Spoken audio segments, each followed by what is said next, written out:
pregando nos salmos para os irmãos. A gente sempre faz isso quando termina a exposição de um texto longo, né, de um livro todo. Então a gente vai para alguns salmos que nós cantamos para compreender melhor aquilo que nós estamos cantando ao Senhor. E hoje é o último salmo dessa sequência, né? Depois de Deuteronômio ou depois de Atos, a gente volta para ouvir mais pregações sobre os salmos. Mas eu queria que você abrisse comigo o Salmo 119, e nós vamos ver a primeira seção desse longo salmo. Nós vamos ver apenas a primeira seção, do verso 1 até o versículo 8. Salmo 119, versículos de 1 até o verso 8. Ouçam a voz do Senhor, irmãos. Bem-aventurados os irrepreensíveis no seu caminho, que andam na lei do Senhor. Bem-aventurados os que guardam as suas prescrições e o buscam de todo o coração. Não praticam iniquidade e andam nos seus caminhos. Tu ordenaste os teus mandamentos para que os cumpramos à risca. Tomaram sejam firmes os meus passos, para que eu observe os teus preceitos. Então não terei de que me envergonhar quando considerar em todos os teus mandamentos. Render-te-ei graças com integridade de coração, quando eu tiver aprendido os teus retos juízos. Cumprirei os teus decretos, não me desampares jamais. Cumprirei os teus decretos, não me desampares jamais. Vamos orar ao Senhor. Bendito Deus e Pai do nosso Senhor Jesus Cristo, o Senhor da lei, o intérprete da lei, o legislador, o Santo de Israel, o guarda de Israel, Deus da nossa vida, o Redentor das nossas almas, Senhor. Tudo isso o Senhor é. E nós somos o exato oposto. Mas em Cristo temos a certeza que fomos eleitos do Senhor para boas obras e eleitos para a santidade, ó Deus. Nos ensina os teus preceitos, Senhor. E nos ensina a amar a tua lei, para que nós possamos ter uma vida feliz nessa terra. Nós rogamos ao Senhor, ajuda-nos. Abençoe esta pregação, abençoe o pregador e abençoe a tua igreja que vai ouvir. No nome do Senhor nós oramos. Amém. A felicidade, ela é um tema extremamente importante para a vida do homem, já que todos buscam isso.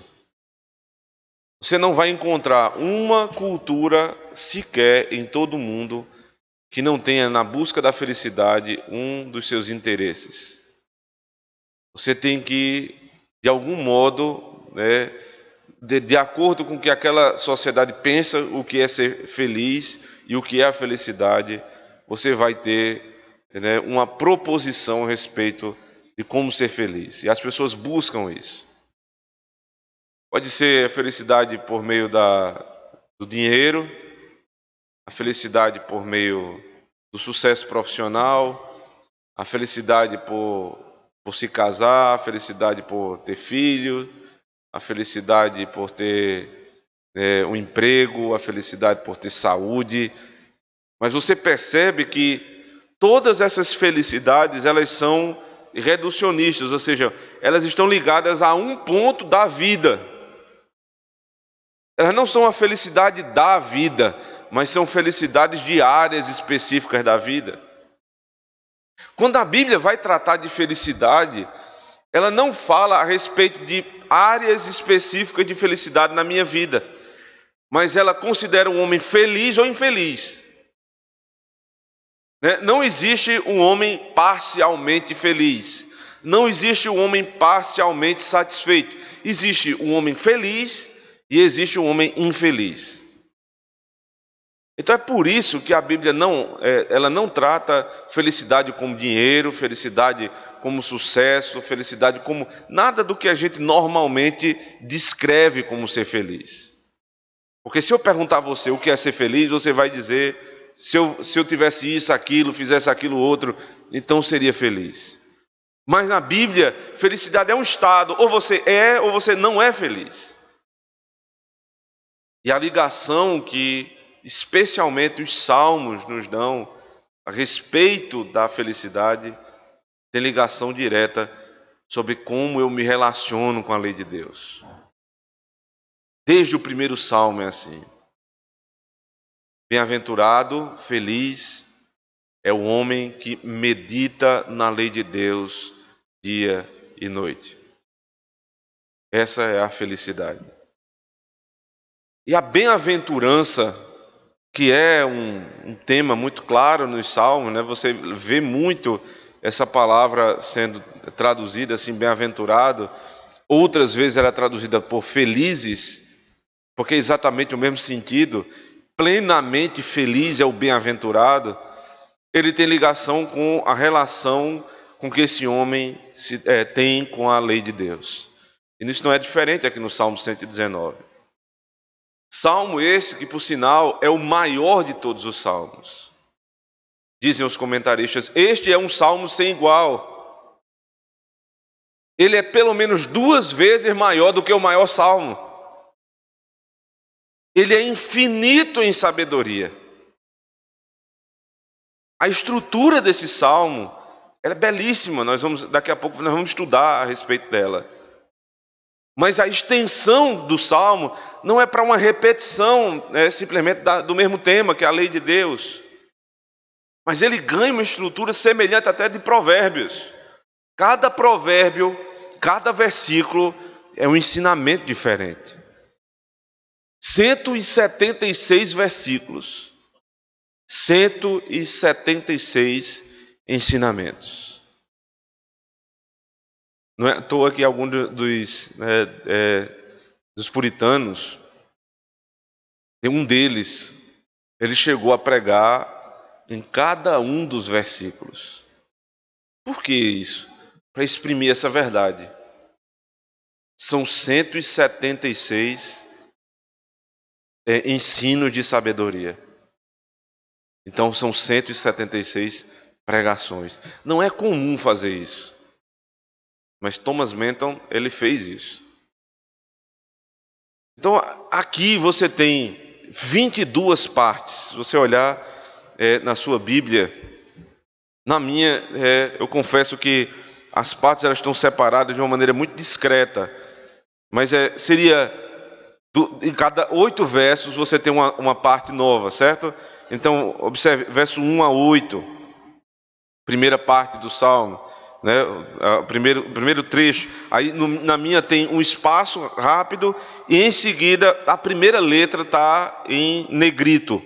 Então aí é o início da segunda parte, 9 a 16, 17 até o verso 24 e assim por diante até o verso 176. São 22 partes de 8 versículos. Por que o editor fez isso? Primeiro, por obra do Espírito Santo, porque você vai ver que a maestria da estrutura desse salmo não pode ser obra de homem. Não pode ser obra de homem. São 22 partes de 8 versos. Mas não só isso. Por que 22? Porque são 22 letras no alfabeto hebraico. 22 letras, 22 partes. É interessante que o alfabeto hebraico, no alfabeto em português você tem A, B, C, D, E, F, G, I. Aí você tem mistura de consoante e de vogal. Mas no alfabeto hebraico você não tem vogal. Você tem 22 consoantes. E esse salmo, ele tem as 22 partes, as 22 consoantes. Mas não é só isso, isso já seria muito difícil. Você pense em começar 22 partes de um texto com uma lógica e com uma interligação de temas e começar sempre com a mesma letra. Isso é muito difícil, é chamado acróstico, né? É muito comum você ter, não mais hoje, mas em literatura mais antiga, você ter os acrósticos. Por exemplo, a tulip, que a gente chama, né, dos 5 pontos do calvinismo. É um acróstico, cada letra tem um significado. Aqui são 22 consoantes do texto hebraico. Mas é mais difícil ainda. Porque em cada parte de 8 versos, a primeira letra dos 8 versos é a primeira letra do alfabeto. Por exemplo, verso 1 a 8, Aleph. Algumas Bíblias você vai ver aí, está separado. Aleph, Bet, Gimel, Dalet, Re, e assim por diante, até o Tav. Então, você vai ter Aleph, verso 1 a 8. Todos os versículos começam com a primeira consoante do alfabeto hebraico. Aí do verso 9 a 16, Bet. Aí todas as letras com Bet. Isso é de uma sabedoria. Não é própria do homem pensar nesse tipo de coisas e conseguir formar um texto dessa maneira. Então, o Aleph não é o A, né? A gente tenta já transcrever diretamente. Aleph, então A. Não, o Aleph é uma letra que não tem som. O que vai dar o som a estrutura da palavra. O Aleph é uma letra gutural, então a gente não consegue dar o som dessa letra. Mas essa letra é exatamente a primeira letra que a gente vai tratar hoje. Ou a letra que nós vamos tratar hoje na primeira sessão. Então é por conta dessa estrutura tão magnífica, tão sábia, que Matthew Henry, quando ele vai comentar esse salmo, ele diz assim: esse é considerado o alfabeto cristão.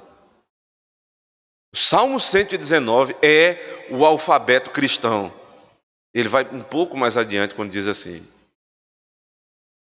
porque o alfabeto e a sequência de letras no alfabeto, elas nos dão sabedoria, né, para lembrar das letras e nos auxiliam no uso das letras.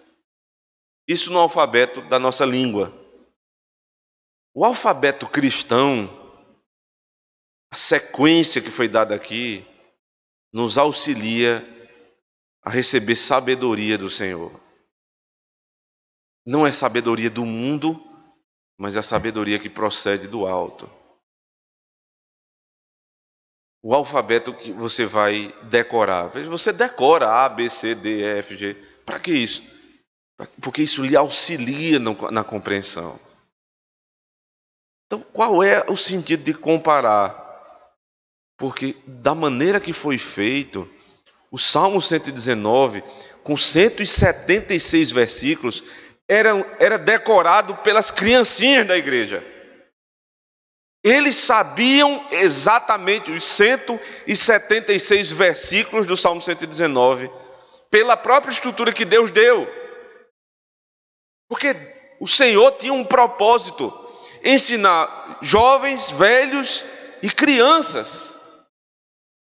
Então o comentarista diz assim: para aqueles que acham que isso é antiquado, e que esse tipo de ensino ficou no passado, ele está dizendo isso no século XVII. Imagine o que vão dizer os pedagogos da nossa época. Para quem diz que isso aqui é coisa do passado, ele diz: o salmista é professor de bebês. Ele vai fazer de tudo para ensinar os seus alunos. O salmista é professor de bebês. Eu lembro do Salmo 8. Ao Senhor, nosso Senhor, ele diz: da boca dos bebês. Então, o louvor que procede da boca dos bebês. Minha criancinha que eu tenho em casa, ela precisa aprender a lei do Senhor. Hoje nós temos os catecismos. Semelhança muito grande no ensino. Houve uma época, eu sou da época em que você precisava decorar. Mas no final do meu período de colégio, já estava começando uma forte onda de retirar a ideia de... Não, isso aqui é decoreba. Né? Sempre falava assim, isso aqui isso não é ensino, isso é decoreba. Pode ter lá sua valia, alguma disciplina ou outra, mas você vai aprender, por exemplo, tabuada, você aprende como? É um texto, você lê um texto, 2 vezes 2, aí ele vai explicar. Não, você tem que decorar. Existem coisas na vida que é preciso decorar. E você decora e depois vai meditar naquelas coisas. Então, não pense que seu filho, né, ele está sendo de alguma maneira ensinado de uma forma ultrapassada, se você o faz decorar versículos. Porque Deus fez isso com o Salmo 119. É o alfabeto cristão. Nós deveríamos ter tempo aqui para decorar esses versículos e recitá-los. Como é que eu vou dizer, guarda a tua lei no meu coração para não pecar contra ti? Eu nem sei a lei de Deus. Eu não sei os versículos da lei de Deus. Os antigos ensinavam os versículos aos seus filhos para que eles decorassem e mais na frente na vida eles poderiam lembrar desses versículos. Eu tive uma oportunidade, pelo menos, de decorar um versículo que minha avó, ela me fez decorar tanto isso aí que isso não sai da minha cabeça nunca. Final do Salmo 4. Final do Salmo 4. Em paz me deito, logo pego no sono, porque só tu, Senhor, me fazes repousar em segurança. Não sai da cabeça não, meu amigo. Ensine ao seu filho, faça ele decorar, sente com ele todo dia. Ele aprendeu decorou, e você vai para o outro versículo, e ele vai aprender a palavra de Deus. E você que também não sabe, você vai aprender com ele. E se alguém está dizendo que isso aí é antiquado e ultrapassado, problema dele. Isso aqui é a sabedoria de Deus. 22 partes, 22 letras do alfabeto. Cada versículo de cada parte começa com a mesma letra. Esse é o alfabeto do cristão. Agora, qual é o escopo geral desse salmo? Observe comigo, Salmo 119. Ele tem uma insistência a respeito da lei de Deus. Veja, olhe para a sua Bíblia. Verso 1, que andam na lei. Verso 2, guardam as suas prescrições. Verso 3, e andam nos seus caminhos. 4, tu ordenaste os teus mandamentos. Verso 5, observe os teus preceitos. Verso 6, em todos os teus mandamentos. Verso 7, quando tiver aprendido os teus retos juízos. Verso 8, cumprirei os teus decretos. Então, ele está usando a palavra lei, o conceito lei, com muitas expressões sinônimas. Isso aqui é o auge do conhecimento de uma língua. Quando você tem a capacidade para falar de uma coisa, você usa diversos sinônimos, você alcançou um alto padrão naquela língua. E nos 176 versículos, em praticamente todos tem a palavra lei, ou suas variações. São 10 variações. Lei de Deus, seus caminhos, seus testemunhos, seus mandamentos, seus preceitos, sua palavra, seus julgamentos, sua justiça, seus estatutos e sua verdade. Só tem 2 versículos que a lei não aparece. No verso 122, sê fiador do teu servo para o bem, não permitas que os soberbos me oprimam. Salmo 119, verso 132. Volta-te para mim e tem piedade de mim, segundo costumas fazer aos que amam o teu nome. Tirando esses 2 versículos, você tem todos os outros versículos com alguma variante da palavra lei. Logo, O tema do salmo é a lei de Deus. Aí você diz, então é um salmo que não tem sentido ter todos esses versículos, bastava ter poucos. Lembre, a estrutura aqui é saltério, mas o ensinamento é como provérbios. Cada provérbio tem um ensinamento novo da lei de Deus. Você imagina quão profunda é a lei de Deus? Mais de 170 versículos, nenhum repete o mesmo ensino. E aqui quando ele está falando de lei, eu sei que você lembra dos 10 mandamentos. E deve lembrar. Mas lembre que os 10 mandamentos são o resumo da lei.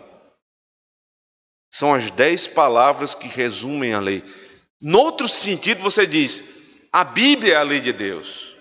São os seus estatutos, são os seus juízos, é o seu caminho. Aqui está a lei do Senhor. Então, quando você olha, por exemplo, para Levítico, o que é Levítico? É a lei de Deus aplicada à cerimônia. Você entende? Como o povo de Deus vai cultuar? Aí pega o segundo mandamento e tem um livro todinho no segundo mandamento. Como é que o povo de Deus vai caminhar pelo deserto? Aí tem um livro de Números. Um livro que fala sobre toda a segunda tábua da lei com relação à primeira. Como eu vou caminhar nessa vida. Então o que é o saltério? Eu sei que às vezes é meio psicologizado o saltério, né? Quando Calvino diz assim, o saltério é a anatomia de todas as partes da alma. Aí o sujeito diz, opa, isso aqui é coisa de psicólogo. Mas ele não está falando da psicologia desse mundo, ele não está falando desse tipo de coisa. Ele está dizendo que é a lei aplicada à minha vida. É a lei aplicada às minhas emoções, especialmente às minhas emoções. Porque quando você canta o salmo, quando está triste, você diz, rapaz, que música é essa que eu estou mal e eu canto e eu fico alegre? Como é que pode uma coisa dessa? É porque é o texto mais adequado para a tua alma. É a lei aplicada à alma do crente. Um é a lei aplicada ao culto, o outro é a lei aplicada à vida, né? O outro, uma lei aplicada à relação marido e mulher. Quando você vai ler, por exemplo, Cantares, que faz referência a Cristo e à igreja como sendo a perfeição do casamento, mas este é o livro que fala a respeito da minha ligação com as minhas emoções. Quando eu estou alegre, eu canto os salmos. Quando eu estou triste, eu canto os salmos. Quando eu estou angustiado, eu canto os salmos. Quando a angústia passa, eu canto os salmos. Todo ser que respira louva ao Senhor nos salmos. Só tem um livro que tem esse mandamento a respeito do cântico: salmodiai. É uma ordem bíblica. Porque Deus sabe como tratar a nossa alma. Só que esse salmo, quando você lê, vê um peso muito grande, né? Porque, observe bem. Você lê e diz assim: bem-aventurados os irrepreensíveis no seu caminho, que andam na lei do Senhor. Esse aqui não pode ser eu. Eles são irrepreensíveis nos seus caminhos. Como é que eu vou ser feliz se eu tenho que ser irrepreensível e andar literalmente nos seus caminhos? Há uma estrutura no saltério que já existiu sempre, obviamente, não é novidade, né? A gente sempre tem medo de novidade na teologia. Mas uma estrutura que foi, de uma maneira mais clara, explicada por um teólogo da nossa época, no livro O Fluxo dos Salmos, que foi recentemente traduzido. Nesse livro, Palmer Robertson, ele diz que o saltério tem 3 pilares fundamentais. Ele tem um escopo geral que é lei e imagem, né? Ou seja, paralelo e imagens, aliás, paralelo e imagens. Você sempre vai entender os salmos assim. Mas ele tem três pilares principais que sustentam todo o saltério. Lembre, os Salmos, ele é um livro, a gente chama saltério porque é um livro, mas ele tem 5 livros. Salmo 1 até o Salmo 41, 42 até o 71, e assim vai até o 150, certo? Mas esses 5 livros, porque eles têm 5 livros, né? Outro comentarista vai dizer, porque tem ligação com a lei. Quantos livros tem a Torá? Os 5 primeiros livros, Pentateuco.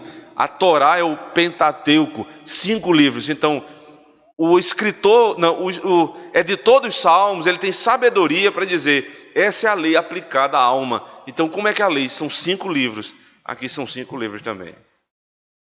Quais são os fundamentos, os pilares desse livro? Volta comigo, Salmo 1.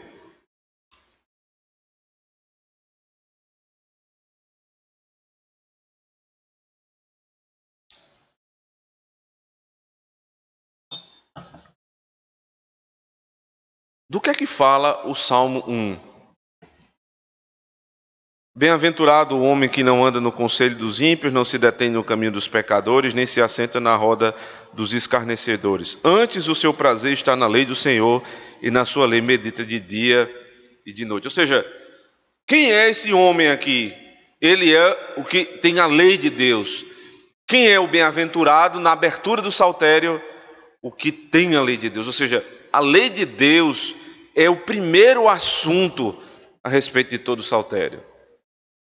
O Salmo 2, que muito provavelmente é o mesmo Salmo, Salmo 1 e 2, antes era um salmo só.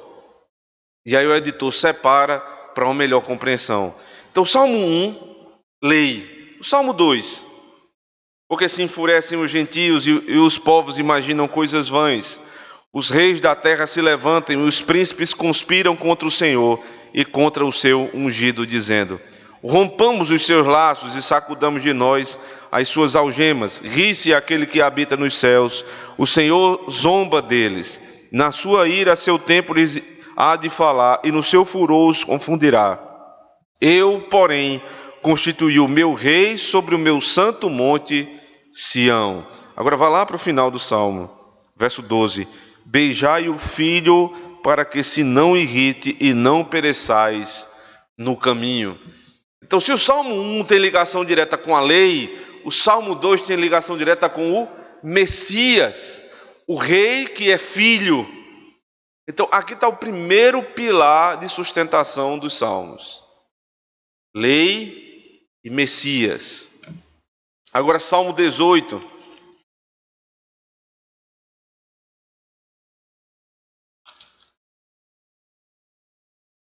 Eu te amo, ó Senhor, força minha. O Senhor é a minha rocha, a minha cidadela, o meu libertador, o meu Deus, o meu rochedo em que me refugio, o meu escudo, a força da minha salvação, o meu baluarte.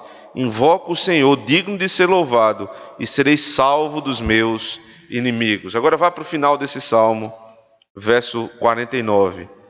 Glorificar-te-ei, pois, entre os gentios, ó Senhor, e cantarei louvores ao teu nome. É ele quem dá grandes vitórias ao seu rei e usa da benignidade para com o seu ungido. Veja, a palavra ungido, a tradução é Messias. Você tem em hebraico Messias, que também é traduzido por ungido. Quem é o ungido de Deus? Cristo. Então, o Salmo 18, ele está falando de Cristo. Inclusive, esse versículo 49, glorificar-te-ei, pois entre os gentios cantarei louvores ao teu nome, ele é citado em Hebreus capítulo 2, para dizer que Cristo canta louvores com a congregação. Então não tem dúvida nenhuma, porque o próprio autor aos Hebreus, ele interpreta que esse salmo, ele fala do Messias. Então, se esse é o segundo pilar do saltério, e falou primeiro do Messias, então o Salmo 19 vai falar de quê? Da lei. Os céus proclamam a glória de Deus e o firmamento anuncia as obras das suas mãos. Um dia discurso a outro dia, uma noite revela conhecimento a outra noite. Não há linguagem nem há palavras, e deles não se ouve nenhum som. No entanto, por toda a terra se faz ouvir a sua voz, e as suas palavras até os confins do mundo. Aí pôs uma tenda sobre o sol, para o sol, o qual, como noivo que sai dos seus aposentos, se regozija como herói a percorrer o seu caminho. Principia numa extremidade dos céus e até a outra vai o seu percurso, e nada foge ao seu calor. A lei do Senhor é perfeita e restaura a alma. O testemunho do Senhor é fiel e dá sabedoria aos simples. A lei de Deus restaura a alma e o testemunho do Senhor é fiel. O que é restaurar a alma? A alma quebrada pelo pecado foi restaurada pelo Senhor. O Messias, ele tem ligação direta com a lei. O último tripé, o último pilar que sustenta todo o saltério está o Salmo 118 e Salmo 119.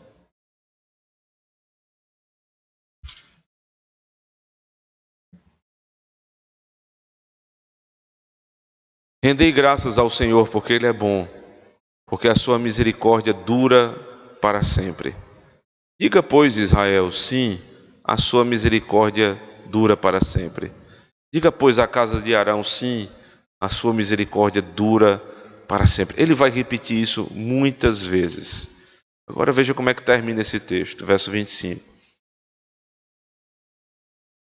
Aliás, verso 22, perdão. A pedra que os construtores rejeitaram, essa veio a ser a principal pedra angular. Isto procede do Senhor e é maravilhoso aos nossos olhos. Este é o dia que o Senhor fez. Regozijemo-nos e alegremo-nos nele. Ó, salva-nos, Senhor, nós te pedimos. Ó Senhor, concede-nos prosperidade. Bendito que vem em nome do Senhor. A vós outros da casa do Senhor, nós vos abençoamos. O Senhor é Deus, Ele é a nossa luz. Adornai a festa com ramos até as pontas do altar. Tu és o meu Deus, render-te-ei graças. Tu és o meu Deus, quero exaltar-te. Rendei graças ao Senhor, porque Ele é bom, porque a tua misericórdia dura para sempre. A pedra que os construtores rejeitaram. Primeira carta de Pedro, capítulo 2, ele diz: a pedra é Cristo. Então, se esse é o terceiro pilar, e o Salmo 118 fala sobre Cristo, do que fala o Salmo 119? A lei do Senhor. A partir de agora, você começa a se aproximar do Salmo 119 de uma maneira diferente. Porque quando você lê, veja, bem-aventurados os irrepreensíveis, que andam na lei, guardam as suas prescrições, né? Cumpre os mandamentos à risca. Você não vai chegar no Salmo e dizer: eu estou perdido, eu nunca vou alcançar felicidade na minha vida, porque eu só vou ser completamente feliz se eu cumprir o mandamento à risca. Só que no Salmo anterior foi dito que a pedra que os construtores rejeitaram se tornou a principal pedra do edifício. Aí Pedro vai dizer: que edifício é esse? Vocês são as pedrinhas vivas que estão construindo o prédio do Senhor, a igreja do Senhor Jesus Cristo. Quem é o fundamento da minha salvação? Não são as minhas obras, mas o Senhor. Cristo é a certeza que eu posso ser feliz, ainda que não cumpra à risca os seus mandamentos, porque Ele cumpriu no meu lugar. Você entende o tamanho da sabedoria do editor dos Salmos para fazer isso? E a loucura que alguém pensar que no Antigo Testamento se cria que a salvação era pelas obras ou pelo observar a lei. Agora, quando você se apega ao Salmo, uma nuvem de graça está sobre nós. E aí eu posso ler: bem-aventurados os irrepreensíveis no seu caminho, que andam na lei do Senhor. O que é ser bem-aventurado? O que é ser irrepreensível? Essa palavra irrepreensível ela é usada lá em 1 Timóteo 3 para se referir ao pastor da igreja. Os presbíteros devem ser irrepreensíveis. Eles não são impecáveis, mas eles são irrepreensíveis. Ou seja, ninguém pode levantar uma causa tão grande contra aquele irmão que desmereça ele no seu ministério. Não há uma repreensão tão grande que desmereça ele no ministério, porque ele anda na lei do Senhor. Aqui essa expressão andar, ela vai se repetir, né? Verso 3, andam nos seus caminhos. Não é só um dia, mas é o tempo todo na lei de Deus. Como é que pode ser possível na vida de um homem? O verso seguinte diz: eles buscam de todo o coração. Eles andam na lei porque eles buscam de todo o coração. Então, em primeiro lugar, irmãos, aqui, esse sujeito que é feliz, ele ama a lei de Deus.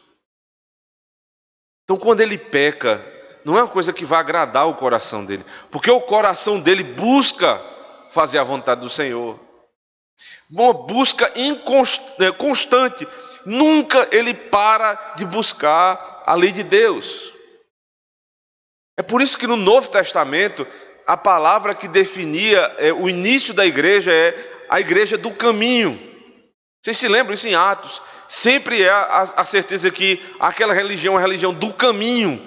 Não é a religião de um ponto, é a religião do caminho. É a tua vida que muda. Não é uma área da tua vida que muda, é a tua vida que muda. Então eu não sou convidado a andar no dia do Senhor em santidade. Eu sou ordenado a andar todos os dias em santidade. Essa é uma grande diferença. E como? De todo o meu coração.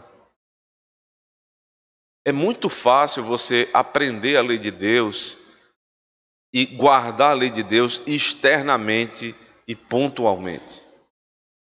Mas esses aqui não são os que aparentam ser santos, mas os que são santos.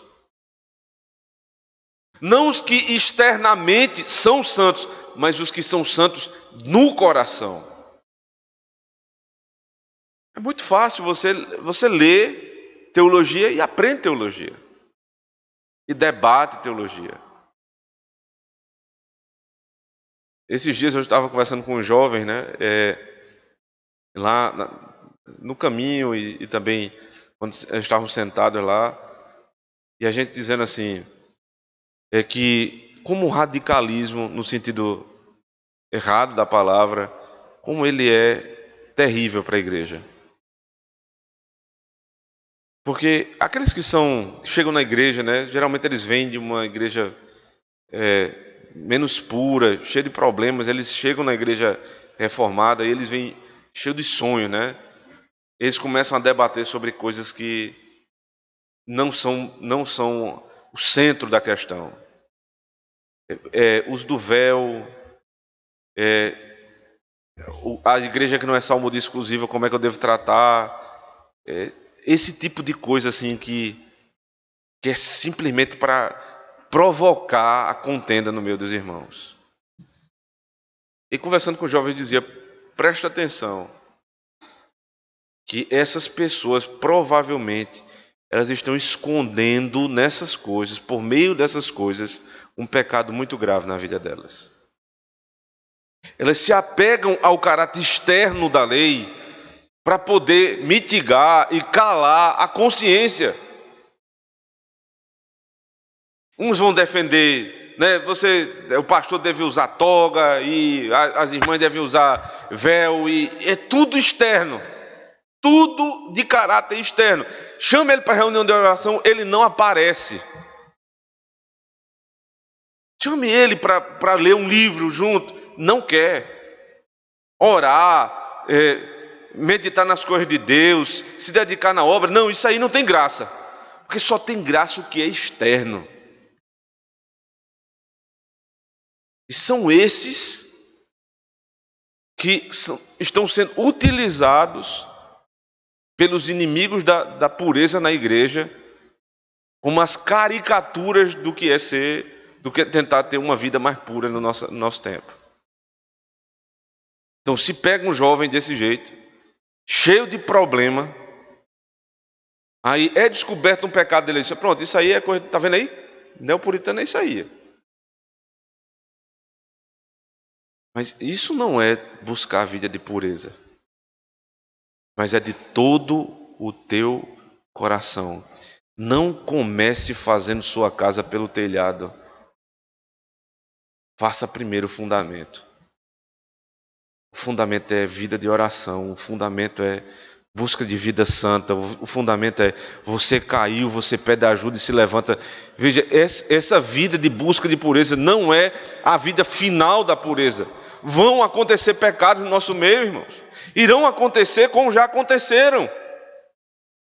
A grande diferença é o que eu faço com o meu pecado. Se eu trato ou se eu passo por cima.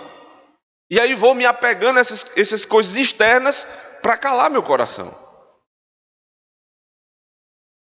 É preciso cuidar da nossa juventude, irmãos, para que não se perca nesse tipo de adorno externo. Veja, quando Pedro diz lá na primeira carta dele, capítulo 3, que as mulheres não devem ser conhecidas pelo adorno externo, aí né, a facilidade da gente buscar o extremo é impressionante. Aí boa parte das denominações diz assim, tá vendo? Então a mulher não pode usar brinco, a mulher não pode usar um friso, não pode nada, porque é contra os adornos externos. Irmãos, o que ele está dando ênfase ali é, você não pode ser conhecida por isso. Você não, a sua alcunha, a sua qualidade não pode ser, aí essa menina se veste muito bem, mas essa é uma mulher de oração. Se disserem aquilo, precisam também reconhecer isso na sua vida.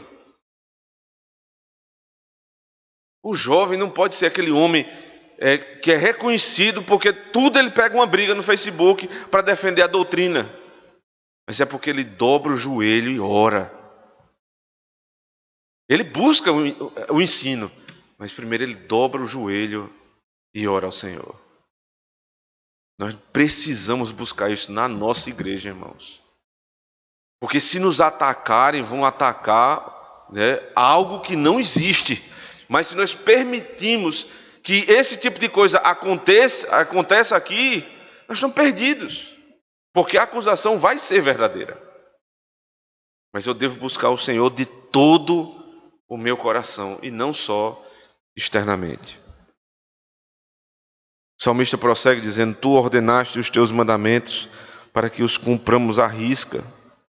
Tomara sejam firmes os meus passos, para que observe os teus preceitos. Ou seja, a ordem é para cumprir à risca. Abra comigo, Carta aos Gálatas, capítulo 3. Paulo concorda com o salmista. Verso 10, todos quantos, pois, são das obras da lei, estão debaixo da maldição, porque está escrito, maldito todo aquele que não permanece em todas as coisas prescritas no livro da lei para praticá-las. Veja, maldito não é o que não observa a lei um dia, mas o que não permanece na lei. O maldito não é o que quebra os 10 mandamentos. O maldito é o que quebra um mandamento. Veja, toda a lei. Se você, em termos de possibilidade, guardasse os 9 mandamentos e quebrasse um, você já é maldito. E se você guardar os 10 um dia, todos os dias da vida, antes de morrer você pecou em um mandamento, você é amaldiçoado. E o salmista disse: tomara sejam firmes os meus passos, para que eu observe os teus preceitos. Senhor, ajuda-me.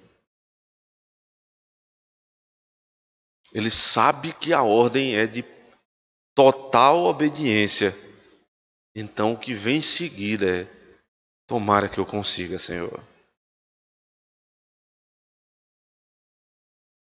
Por quê? Verso 6: então não terei de que me envergonhar, quando considerar em todos os teus mandamentos. Render-te-ei graças com integridade de coração, quando tiver aprendido os teus retos juízos. Tomara que eu consiga, para que eu não me envergonhe. Existem algumas traduções para que eu não me confunda. Eu entendo que confusão é melhor, porque tem uma ligação com o verso posterior, que é render graças com integridade quando tiver aprendido. Porque aqui há o distanciamento de um verso com outro. Quando eu quebro os mandamentos, eu vivo em confusão. Quando eu aprendo os mandamentos, eu vivo no reto caminho. Logo, ninguém pode dizer que vive num caminho reto de piedade sem aprender os mandamentos. Você percebe a confusão da vida de um ímpio? Que loucura que esse povo vive. Eles não sabem criar os filhos, ficam loucos, tem que pagar para alguém criar o filho dele, porque ele não sabe como fazer. Eles não sabem como lidar com as coisas mais elementares dessa vida. Que vergonha, que confusão é. Veja só. O homem, ele é médico reconhecido na cidade. Ele é empresário, de renome, tem um grupo de empresas, centenas e centenas de funcionários. Então ele aprendeu a lidar com compra, venda, com aquisição de recursos, de lidar com os meandros de um funcionário. Ele sabe tudo, mas de uma área só. Coisa que você pode aprender na faculdade. A faculdade lhe ensina isso. Quando ele volta para casa, ele não sabe o que faz com a mulher dele. Ele não sabe como trata os filhos dele. E quando ele vai dormir, tem uma confusão na cabeça. Como é que eu sou tão inteligente para lidar com essas coisas desse mundo e eu sou tão confuso para lidar com a minha casa? Se eu considerar os teus mandamentos, Senhor, se eu aprender os teus juízos, não me confundirei. Aí tem o senhorzinho da igreja, que nunca tomou conta nem de uma bodega, que nunca teve nem um funcionário na vida inteira. Mas ele chega na igreja com a família em ordem. Quem é o sábio? Quem é o homem que vive em sabedoria? O rico com a casa em confusão? O homem simples que ama a lei do Senhor? O salmista diz: render-te-ei graças com integridade de coração, quando tiver aprendido os teus juízos. Então, também não tem espaço aqui para aquela história de dizer: fulano tem uma vida de piedade, mas não sabe nada de doutrina. É impossível. Você só pode guardar os mandamentos se você conhecer os mandamentos. O último trecho dessa sessão: cumprirei os teus decretos, não me desampares jamais. Se eu cumprir os teus decretos, o Senhor não vai me desamparar. E como é que eu posso cumprir os decretos de Deus se eu sei que eu sou pecador? Uma pista já foi dada, a estrutura do saltério, os 3 pilares, é lei, mas também Messias. Mas eu queria ler com você o Salmo 62, só o último versículo do Salmo 62.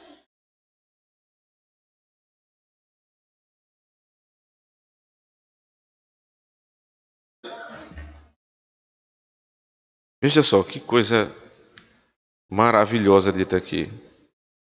E a ti, Senhor, pertence a graça, pois a cada um retribui segundo as suas obras.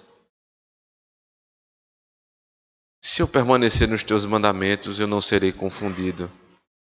Senhor, não me desampares. Eu sei que a lei é o caminho. Eu aprendi os mandamentos. Eu busco guardá-los. Eu me lanço com integridade de coração para fazer a vontade de Deus.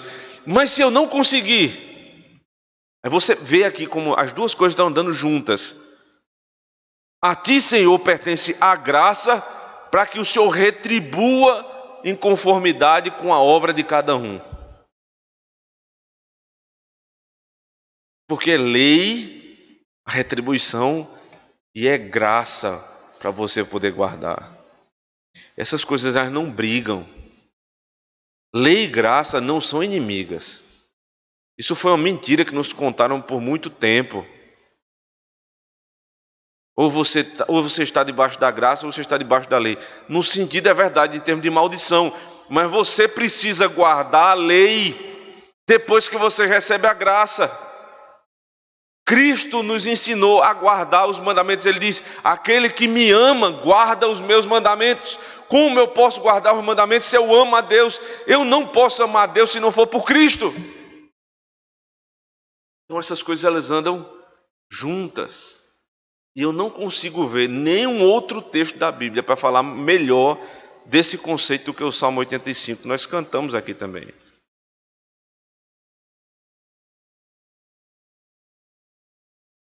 Final do Salmo 85 diz assim, verso 10. Encontraram-se a graça e a verdade, a justiça e a paz se beijaram. Encontraram-se a graça e a verdade. Veja, se aqui é um paralelo, então graça está para a justiça e verdade está para paz. Então a graça de Deus, ela não é inimiga da justiça de Deus. No Salmo elas se beijam. Elas são unidas entre si. Então eu só vou alcançar a salvação pela graça, mas a graça por meio da lei cumprida. Não me desampare, Senhor. Ele está dizendo, Senhor, se eu pecar, não me desampares. Eu te busco de todo o coração. Eu tenho tentado andar na tua lei. Mas se eu pecar, diz Davi, não me desampares. Salmo 22, que fala sobre alguém que guarda a lei, começa dessa maneira. Deus meu, por que me desamparaste? Mesmo Davi, profeticamente agora está dizendo, lá ele diz, Senhor, não me desampares. Aqui ele diz, por que o Senhor me desamparou? Então Deus desampara ou não desampara? Deus não desamparou Davi, porque ele desamparou o filho dele. São as palavras de Cristo na cruz do Calvário. Deus meu, por que me desamparaste? Então o que Davi pediu, eu posso pedir, Senhor, Eu te busco de todo o coração e eu amo o Senhor e a tua lei. Não me desampare.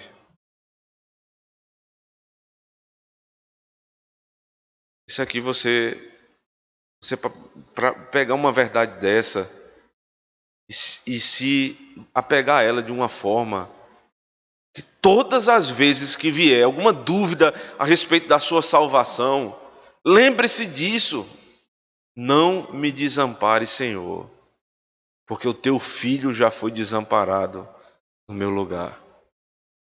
Eu pequei, mas ele que não pecou sofreu no meu lugar. Não me desampares, Senhor. Esse é o A do alfabeto cristão. Você aprendeu só o A do alfabeto cristão. Busque a lei do Senhor. Compreenda melhor a lei do Senhor para não viver confuso nesse mundo. E certamente Ele te abençoará e nunca te desamparará, já que o Filho dele foi desamparado no nosso lugar. Eu penso em quem ouve uma palavra como essa e não crê em Cristo. Essa pessoa ela pode ter duas reações depois dessa pregação. Ela pode simplesmente dizer, não, isso tem nada a ver comigo, e ela vai seguir a vida dela. Isso mostra a insensibilidade da alma dessa pessoa, perdida. Mas se você foi, na manhã de hoje, impactado pela lei do Senhor, e você não tem a graça do Senhor, esse é o dia do Senhor, o dia que o Senhor fez. Não saia daqui somente com as ordens da lei, mas saia também com a promessa da graça do Senhor. E arrependa-se do seu pecado.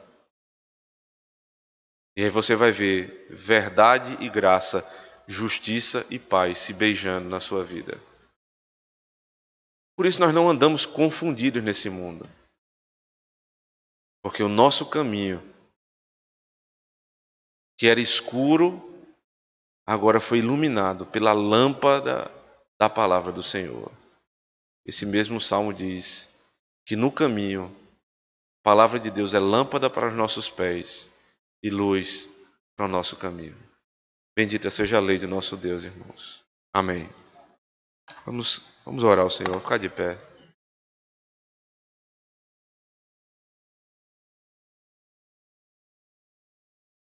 Senhor, agradecemos a Ti pela rica instrução que o Senhor nos deu essa manhã. E rogamos a Ti, meu Deus, ajude-nos a ter um coração totalmente devotado ao Senhor e um espírito completamente quebrantado diante do Senhor. Não queremos aprender apenas o A do Teu alfabeto, mas todas as letras, Senhor, para que não vivamos confundidos nesse mundo. Ensina-nos a amar a Tua lei. Não nos desampares, ó Deus. Amém. Vamos então cantar agora com entendimento. Salmo 119, versos de 1 a 8.